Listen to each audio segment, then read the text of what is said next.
You, of course, were a longtime advisor and close associate of President Reagan. In 1976, President Reagan challenged a sitting president of his own party and went into the Republican caucuses and primaries, and he went all the way through right to the Republican convention. My friend Mark Levin was talking about it on his radio show recently. And Reagan, he energized conservatives all around the country. He won a great many delegates. He almost took the nomination away from a sitting president.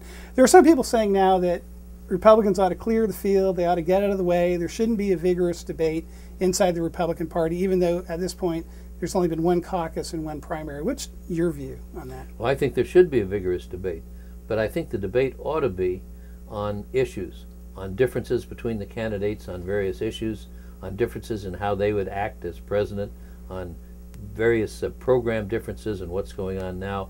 Those are the things that ought to be debated so people can understand what the views of the various candidates are.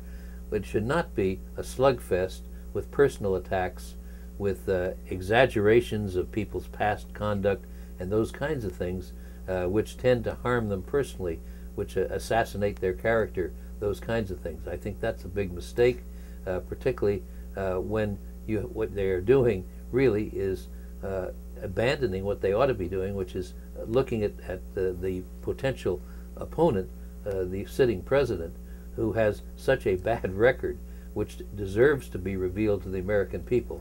A record of indecision, a record of faulty judgment, a record of wrong policies, a record of incompetence in handling of the economy. All of these things ought to be what's being discussed now, rather than, in a sense, the slander of each other's opponents.